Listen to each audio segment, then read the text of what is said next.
Yeah, it's really, I think it's neat, and a lot of people in triathlon are are pursuing their passion, which is the sport, and it's even better when you can pursue your passion as your job or your full-time job. And it sounds like as a business owner and a manager, you've been lucky enough to do that in this industry. Yeah, yeah. I mean, whether it's Retool, I mean, on the athlete management side, it's like, it's nothing complicated. Again, I try to say, make the athlete's goals my goals. If their goal is to win, that becomes my goal to help them win. And when they achieve that, you kind of achieve that together. And we've done that. I mean, with just the athletes just Crowie alone, since he's, I guess my oldest client, we've done that a lot of times, over the years. And it's great. And it's especially great when you can watch someone go through the obstacles. I mean, everybody has obstacles. In 2011, for example, Crowie had won '08, '09 back to back. That was super tough. In 2010 in Kona, he'd won the Ironman World Champs those years. And then in 2010, he came in. I think he was, considered the favorite, of course. And some of the athletes kind of had a strategy where they wanted to, kind of gangbang him on the bike, and they did that. And, he had his worst finish ever that year, which was fourth, but boy, that fired him up. I mean, it fired him up. And I remember driving him to the airport, and, he was getting ready to hop on a plane and head back to Australia, kind of the end of the season. And I just remember him saying, I'm going to go back to the drawing board, and we're going to come out on, firing on all cylinders next year. And that always I remember that specific moment. I can even picture the shirt he was wearing, because that stuck in my head so much when he said that. And then 2011 starts, and man, he got hit with this massive viral infection, this 100-day cough, as they were calling it in Australia. And, it just knocked him out, the whole first part of the season, which was really tough when you had won those titles and you had all the sponsorship, and, the sponsors were super pumped to see you race, and then you can't race and you have to sit out. That was really frustrating. And so it's what made 2011 so amazing, is that, he went through that whole shebang in sickness in Australia, dropped out of all the races, came over here to Boulder, landed. And I remember we flew out he was going to race Escape from Alcatraz, and he thought he was, kind of healed up from that virus and got in decent shape, and he was ready to rock again. And we went out there and probably had one of his worst races ever. And, it was just, I remember just after that race, just like, oh gosh, this is not good, the Escape from Alcatraz, the field, where the finish line is, this massive park, and you have to walk a long way. And Crowie had his head down, and and I think Andy Potts had won one of his many titles that he's had there. He had won that race, and I'll never forget just kind of walking, trying to get to the car, and kind of trying to be supportive of Craig. It's pretty easy to support when you win. When they have a really bad race, that's when the manager earns his keep. And so we were trying to get across that field, and just people kept stopping Craig to take pictures, and he never big times anybody, even at that very low moment. He'd stop, he smiles. If they had kids with them, he gets down on the kids' level and talks to them. And you could just see their face lights up, how much time and sincerity it gives them. And so, we kind of got back to Boulder and regrouped, and the infection had not been gone away. And Craig had gone through all these doctors. And then at that point, he had missed his early season Kona qualifier in Australia due to the sickness. So he had to go into Ironman Coeur d'Alene and qualify there. And he was still, sick. And this was not part of the plan, racing an Ironman in June. And I remember going, the day before we left up there, I got a call from I won't mention names, but, savvy people in the sport know, we got a call from his bike sponsor at that time saying that the new bike was not going to be ready.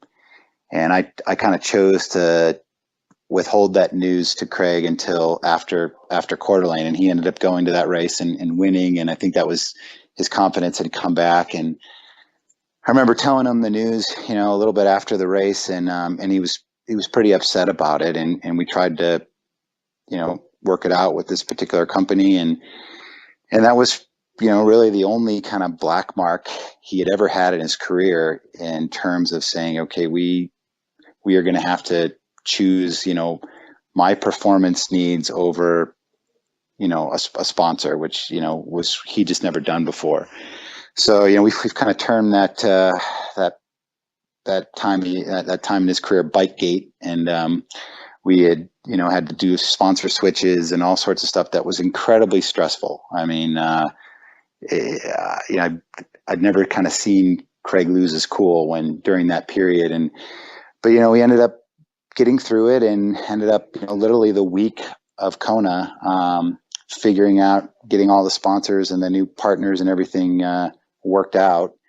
And then, and he had already, 4 weeks before Kona, he had gone and won Vegas, won the 73 world champs. So and he won it on a blacked out bike, because we were kind of in the middle of the Bikegate dilemma there. And of course, a guy, Crowie, walks into a start line with a bike that's blacked out. It's going to cause questions. I remember the Herbert Crable from Slow Twitch was the first guy we saw. And we walked into transition to check his bike in, and I saw Herbert just pull out the camera. I'm like, oh, here we go. This is when the fireworks are going to start. And of course, Crowie ends up winning, and then that made the controversy of the blacked out bike even more. And of course, Interbike was the very next week. So I'm at Interbike that week with Retul, and so many bike industry people were coming into the booth, and nobody wanted to talk about Retul. They all wanted to talk about Crowie's blacked out bike. And so it was very stressful for, Team Alexander, Craig and his wife, Neri, and myself, and the people, dealing with his sponsors and equipment and trying to get the training done. But then the icing on the cake came in Kona. And obviously that was the year he not only broke the course record, but he rode he was kind of pigeonholed as a runner at that point. And, people kind of said he was a little bit weaker on the bike, especially what had happened the year before when he got attacked on the bike. And that's really where he lost that race in 2010. And he ends up riding I think it's still the 5th fastest bike split of all time. And, and then in a blitzing fast marathon, and not only breaks the course record, but he breaks it as the oldest male ever. And the first male to ever win, back, the 73 and Ironman the same year. And it felt like a dream, that just how rough that year had started, and how down and out we were when the Bikegate thing happened, and how bad that made us feel, to then having to make tough decisions, performance driven decisions, and then coming out on top, like we did at the end of the year. And the best part about it is, at the beginning of that year, he decided he wanted to he had been approached by a photographer, and the guy wanted to kind of document a year in the life behind the scenes of a guy like Craig. And we did it all through black and white photography. And of course, like any great movie, there was the hero, and then he hits kind of the rough patch, the challenge, and then, the climax at the end with him winning the 2 world titles. And it was all kind of documented with photography. And so that ended up kind of becoming the basis for his book, which is called As the Crow Flies. And I'm not trying to plug that now, but it's, I'll plug it for you. Okay. I've seen it, and look at, triathlon research audience. They're all about great information. And if we can set up a link afterwards, triathlonresearch.org/Crowie.